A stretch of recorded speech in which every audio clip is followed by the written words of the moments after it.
We are here at the Biography Film Festival with David Batty, who is the director of My Generation. So, David, I've seen the movie the other night in the wonderful...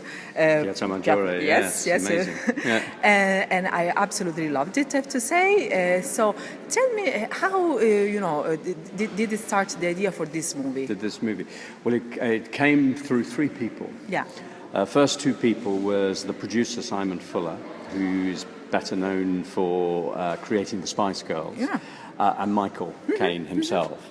And Simon is a massive 60s music fan, and Michael had always wanted to tell his story, and the particular story about how he became Michael Caine, because he's not Michael Caine, that's not his real name, as the film tells you.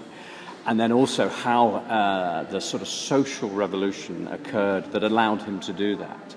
And then the third person was me, because they had this idea, but they didn't know how to turn it into a documentary feature. So it was the initial desire from the producer and the protagonist, if you like, and then the director, me, coming in to create the narrative. So somehow, of course, Michael is the main character in the movie, but we see also many other characters, people that have been, say, very much into the 60s. So tell us, how did you choose also the other characters? Well, the other characters, we wanted really to have the main movers and shakers in 1960s London. But also I wanted them to be people that Michael was familiar with. Yes. So it was actually quite an easy decision, because the main characters in the film were all his friends. Yes. Yeah. And they were friends that he first formed in 1960s London and still knows them today. And the idea being is that they're from every different aspect of culture, if you like, from the 60s, or popular culture. Yeah. So you have photographer like Bailey, you have a designer like Mary Quant, you have a model, Twiggy, you have singer Marianne Faithfull, you have a songwriter, Paul McCartney, you have a rock star, Roger Daltrey, etc. So that was our intention, and the conversations are all conversations, they're not interviews. Yes. Michael talks to them, and in the process he brings out their life story, and how it's not just an individual little life story, it's a life story that tells you something about the whole revolution. Yeah. Do you think that these people in that very moment, like in the 60s, had, say, some kind of special energy, or, the opportunity of express themselves? So they've been, say, quite a very unique generation. Well, the main thing is that you hadn't really had an opportunity or a generation like that before in the UK. Is that they're all from a similar background. They're all, pretty much all of them, from a working class background, like Michael. So normally those people would not have that opportunity. And just because of a series of happenstances, events, the 60s created an atmosphere in which they could all break through and express themselves for the first time, if you like. And that's what was so extraordinary. And it was really, we talk about the 60s as being 10 years. The 60s really in London are about 3 or 4 years, in the middle part of the 60s. And it's amazing how much happens. And London, for that period, literally becomes the centre of the world, and everybody wants to go there. And that's what's so powerful about it.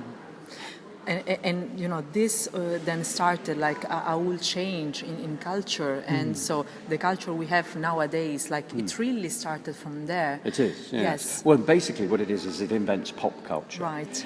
Before then, culture had been something that only people with a lot of money, the intelligentsia, and also people of a certain class. Right. Yeah. So culture was always defined as opera, or as classical music, or as beautiful art, which is culture, but it is maybe high culture.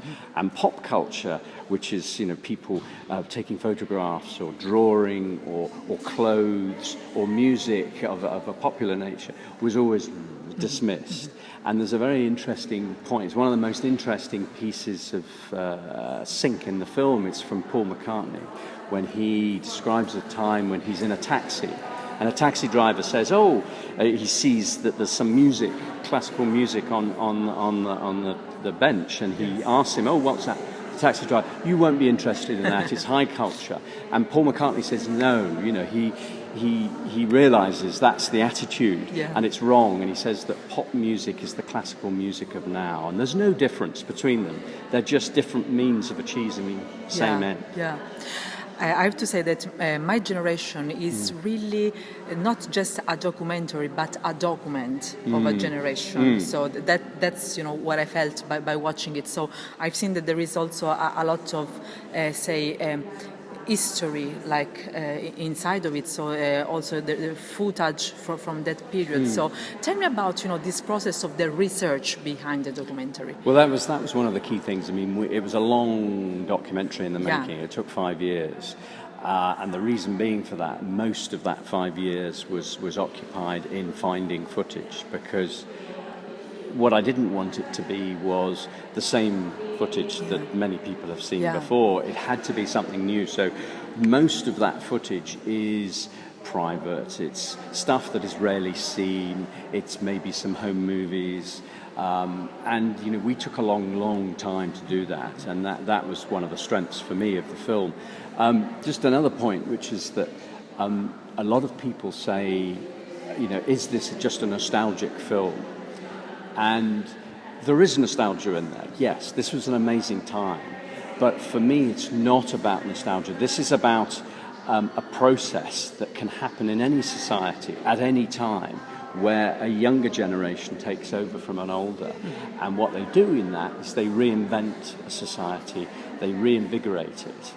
And that's what happened in Britain in the 1960s. We thought we'd won the war, but we hadn't. We were losing our identity, our empire was going. We were defunct as a country, or it felt like we were defunct. I know I'm 60s baby, I remember it. And what the Michael and his generation did was they gave us modern Britain, or they started the process of modern Britain.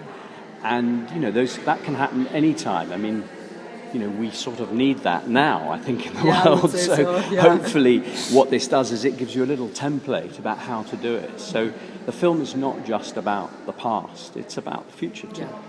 I totally agree with you. It could be a great inspiration for the future. Hopefully. Yes.